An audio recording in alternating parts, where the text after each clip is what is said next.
Bonjour à tous, j'espère que vous allez bien et je vous retrouve aujourd'hui avec une nouvelle vidéo, un tutoriel maquillage. Et on va reproduire ce look et ce look, on va surtout le faire avec les fameux fards mono de chez Dior, les mono couleur couture. Et aujourd'hui, on va mettre à l'honneur le fard 658 qui est le fameux beige Mitsa qui a un fini métallisé. Donc on va faire un teint complet. Comme la dernière fois, je vais essayer d'utiliser au maximum des produits Dior. Je vais quand même un petit peu les changer par rapport à la dernière fois. Vous trouverez en barre d'infos la totalité des liens des produits que je vais utiliser pour cette vidéo. Et puis on ne perd pas de temps et on commence tout de suite pour le tutoriel. On va commencer par le teint et je vais appliquer aujourd'hui le Dior Forever qui fait vraiment partie de mes fonds de teint préférés. Donc pour ce qui est de l'hiver, je l'utilise en teinte 1,5N ou 2N. Là je vais essayer avec la teinte d'été, donc je vais prendre le 3N. Je pense pas que ce sera trop foncé. Et je vais venir l'appliquer sur la totalité de mon visage avec le pinceau 06 de chez Sephora. Donc c'est vraiment un fond de teint qui est longue tenue, qui apporte une couvrance que moi je trouve vraiment extrêmement correcte. Et c'est vrai que c'est un des rares fonds de teint que j'utilise également l'été parce que je trouve par contre qu'il est extrêmement léger. Donc je l'alterne. Alors j'ai une vraie préférence pour le backstage que vous me voyez utiliser très souvent dans mes vidéos d'été. Mais il peut m'arriver d'utiliser celui-ci parce qu'il est vraiment super quoi.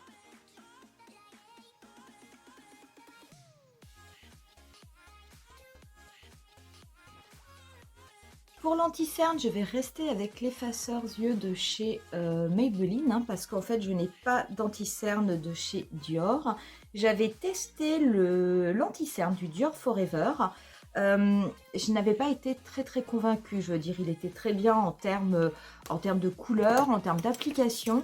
Mais par contre, au niveau de la couvrance, moi, je le trouvais vraiment trop léger.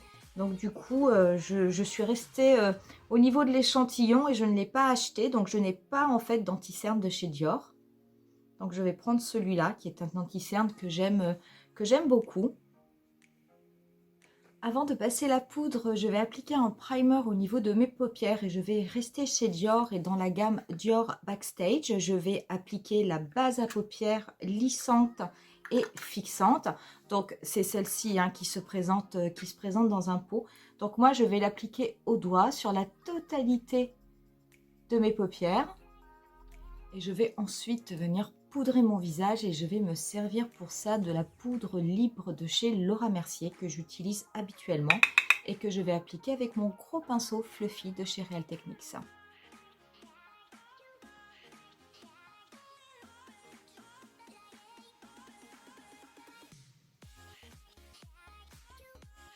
Je vais en profiter pour poudrer légèrement également ma paupière.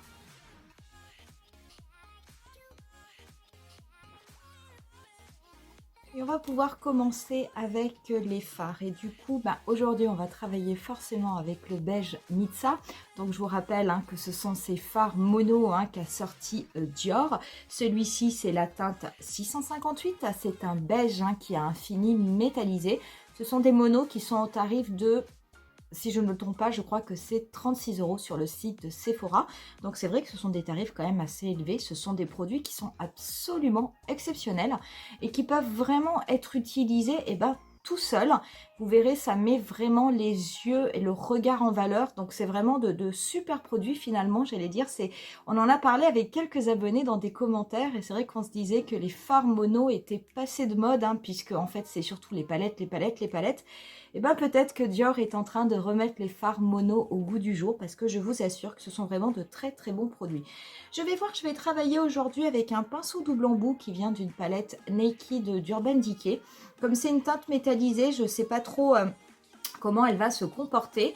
Et je vais commencer par venir la prélever donc avec la tranche de mon pinceau du côté un petit peu fluffy. Et je vais venir l'appliquer au niveau de mon ras de cils inférieur. Donc je vais voir, peut-être qu'on va faire un mono. De toute façon, je ferai un eyeliner. C'est possible que je me serve d'une palette Dior pour éventuellement venir un peu plus intensifier le coin externe et essayer de vous proposer un autre type de maquillage. Je sais pas, on va voir au fur et à mesure qu'on va le construire. Donc je me sers de la tranche de mon pinceau, donc vous pouvez prendre un pinceau ombreur hein, pour faire ça. Et je vais venir dégrader la couleur sur la totalité de mon ras de cils inférieur.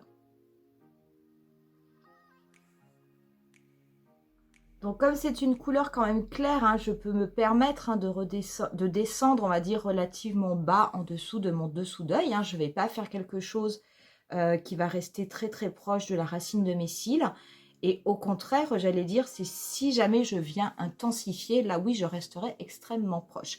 Je vais garder le même pinceau, je vais venir appliquer du coup la couleur au niveau de la paupière, cette fois-ci supérieure. Non, mais c'est vraiment une très très belle teinte. Je veux dire, cette teinte métallisée, elle est vraiment extrêmement jolie. Donc, je vais venir pour le moment l'appliquer juste au niveau de ma paupière mobile. En faisant bien attention de bien en avoir au niveau du ras de cils hein, pour qu'il n'y ait pas de trou. Je vais simplement la dégrader avec un léger mouvement de va-et-vient au niveau de mon pli paupière naturel. Je vais faire légèrement une petite forme en V et du coup je vais remonter mon maquillage. Donc là je vais garder l'œil ouvert, je vais le remonter un petit peu au niveau de l'extérieur de façon à ce que la couleur se voit. Donc là par contre je vais être au dessus de mon pli paupière naturel et je vais passer la couleur.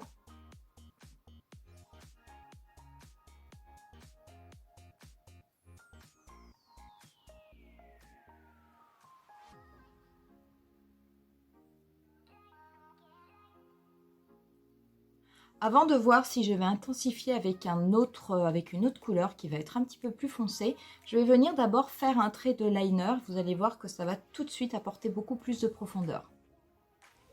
Et finalement, pour mon liner, après avoir fait un trait relativement fin, j'ai décidé de faire un liner un petit peu plus graphique. C'est vrai que je ne le fais pas souvent, donc du coup je l'ai fait hors caméra en étant bien face à mon miroir.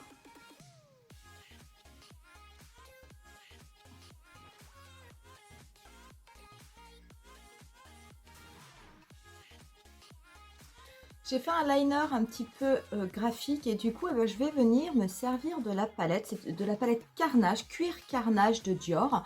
C'est la 796, je vous l'avais présentée lors d'une vidéo, c'était des vidéos où je vous montrais des produits que j'avais achetés, que je n'avais absolument jamais utilisés.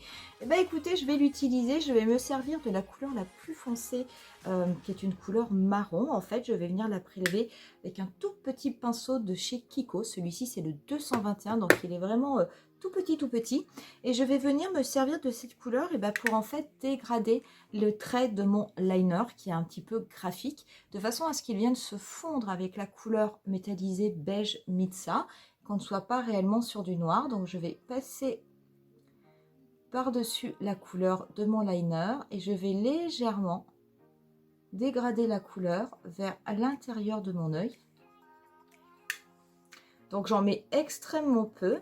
Je vais dégrader, poursuivre aussi mon trait de liner au niveau de l'intérieur de ma paupière mobile.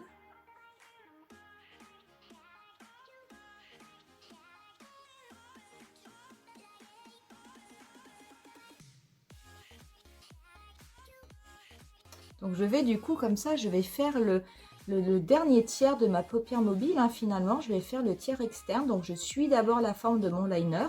Puis après, je vais crayonner. Ici, je vais remplir la partie interne.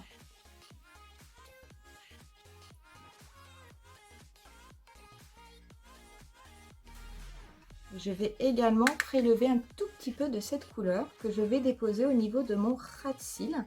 Donc je vais bien commencer au niveau du coin externe. Et je vais rester très très proche de la racine de mes cils. Je ne vais pas faire la totalité du ras de cils inférieur. J'insiste bien au niveau du coin externe. Je dégrade et je vais aller, voilà, je vais faire à peu près que la moitié.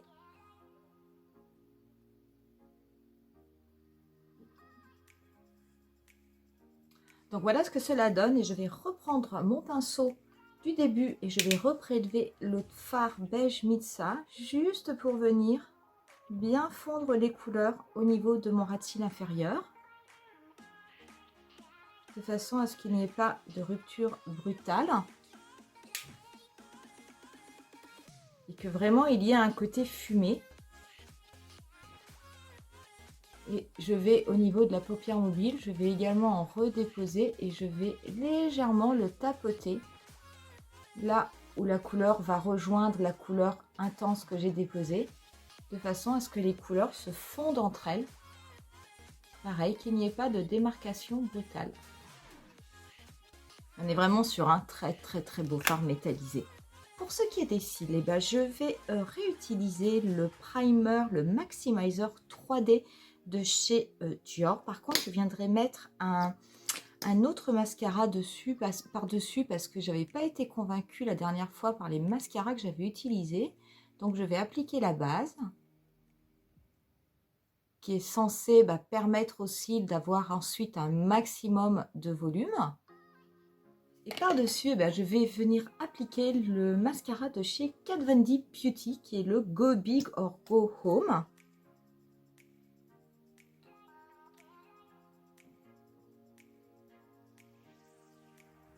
Donc et voilà du coup ce que cela donne une fois qu'on a appliqué le mascara. Donc c'est vrai que j'ai mis 2 couches, mais des couches très fines. Mais moi j'aime beaucoup ce mascara, je le trouve vraiment très beau. On va pouvoir terminer le teint, donc je vais juste appliquer un tout petit peu de bronzer de chez Tarte. C'est le Park Avenue Princess. Je vais en mettre très peu parce que je vais plutôt venir jouer avec les blushs de chez Dior. Mais je vais le mettre parce que je n'ai pas de bronzer de cette marque. J'aime assez bien la couleur. Et pour ce qui est du blush, je vais venir appliquer un blush de chez Dior qui est le Amber Show. Donc je vais l'appliquer avec le petit pinceau qui est à l'intérieur. Donc c'est un blush qui est quand même relativement léger. Mais c'est pas du tout gênant. Je veux dire, il va très bien se fondre à la peau. C'est une teinte qui va vraiment vers... C'est une teinte corail en fait.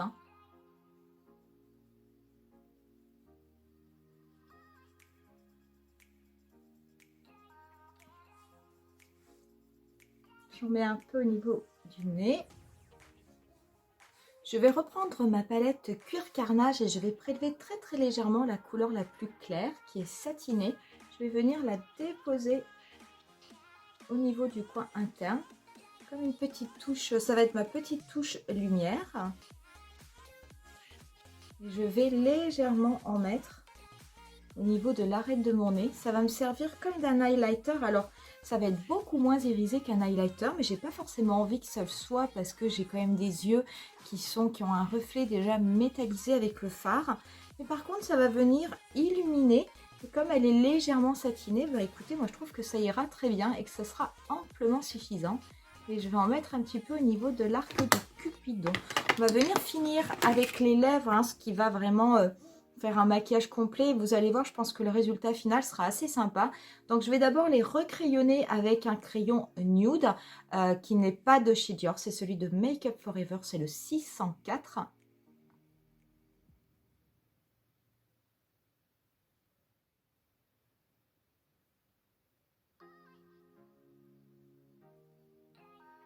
Et pour ce qui est des lèvres, je vais d'abord appliquer un rouge à lèvres de chez Dior. C'était les doubles rouges, c'était la teinte 510 qui s'appelle Jungle Beige.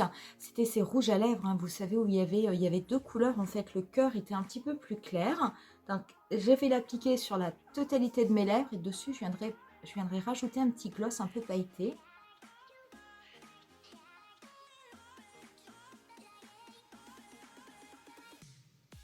Voilà ce que cela donne. Alors, on pourrait aussi appliquer du rouge. Je veux dire, ça marcherait très bien avec ces couleurs beige que l'on a mis au niveau des yeux. Bon, moi, j'ai mis un beige parce que c'était une préférence, mais le rouge était possible.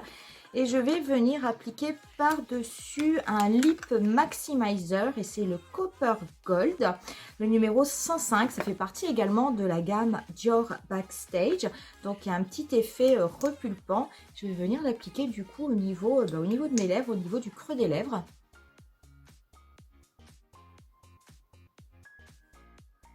Et ça va venir en fait déposer plein de petites paillettes. voilà ce que cela donne du coup avec le rouge à lèvres. Donc vous voyez, c'est vrai que ce Lip Maximizer, ça apporte plein de petites paillettes un peu dorées, or, je trouve ça très très joli. Je vais juste appliquer un petit peu de Fix Plus. Moi, ça va être le Grip Set de chez Milk. Et on en aura terminé avec ce look. Alors j'espère sincèrement que ça vous aura plu. C'est le deuxième que je vous fais avec des fards mono de chez Dior. Le premier c'était le Trafalgar. Bon bah là du coup on est sur le beige Mitsa. Vous dire lequel je préfère, alors ça va dépendre du contexte. C'est vrai que le Trafalgar je le trouve absolument magnifique et puis c'est un fard rouge et c'est vrai que les pigments rouges et ben, c'est relativement rare. Hein. C'est plutôt des teintes un peu violine, bordeaux. Ce fard Trafalgar, je le trouvais vraiment super. Par contre, même si ça va à tous les yeux, je peux comprendre que certaines personnes aient peut-être du mal à porter ce type de couleur. Avec le beige Mitsa, ça n'est pas du tout le cas. Je veux dire, là, vous êtes sur une couleur qui est complètement passe-partout. Vous pouvez appliquer que ça au niveau de votre œil. Vous n'êtes pas du tout obligé de faire quelque chose d'un petit peu graphique comme j'ai fait moi. Je veux dire, ça peut être beaucoup plus simple. Ça sera extrêmement beau. Et puis par contre, si vous voulez le porter en soirée, bah pareil, vous pouvez faire des lèvres rouges, un trait de liner, ça suffira. Ou éventuellement rajouter d'autres couleurs pour intensifier un petit peu votre maquillage. C'est vraiment des fards, mais là c'est le deuxième qu'on utilise. Ce sont vraiment des fards qui peuvent s'utiliser tout seuls parce qu'ils ont un très bon rendu, très beau fini, je veux dire, sur la peau. Je veux dire, c'est vraiment extrêmement joli. Et les couleurs sont en plus très belles. Mais bien entendu, vous pouvez aussi les combiner. Celui-ci, je trouve qu'il est peut-être plus utilisable de façon quotidienne que le Trafalgar. Donc, c'est vrai que si jamais vous avez... vous ne savez pas lequel choisir, bah voilà, sachez que sans doute une teinte comme ça, vous allez beaucoup plus utiliser que le Trafalgar, surtout si vous n'avez pas forcément l'habitude d'avoir des teintes un petit peu plus intenses. À part ça, je trouve vraiment que ce sont des produits absolument magnifiques. C'est vrai que j'ai pas toujours, en tout cas par le passé, je n'ai pas toujours été une grande fan des fards Dior, parce que je trouvais souvent que dans les palettes, il y avait des fards avec une qualité qui laissait vraiment à désirer. Mais là, on est sur un très beau produit, on est sur une très belle gamme et vraiment de la très bonne qualité. Vous dire, est-ce que ça vaut le prix de 36 €? Bah, c'est vrai qu'il ne faut pas non plus se mentir, on paye quand même la marque Dior. Mais néanmoins, malgré ça, je veux dire, c'est quand même un beau packaging. Vous avez un fard qui est quand même relativement gros, donc qui peut vous durer longtemps. Et puis surtout, vous avez là vraiment une très bonne qualité. Donc oui, c'est un investissement, mais c'est un investissement pour avoir en retour un produit qui vous apportera vraiment entière satisfaction. C'est pas comme si vous achetiez un produit qui est bof quoi. Donc voilà, j'espère que cette vidéo vous aura plu. Si c'est le cas, n'hésitez pas à mettre un petit pouce et n'hésitez pas aussi à vous abonner à ma chaîne.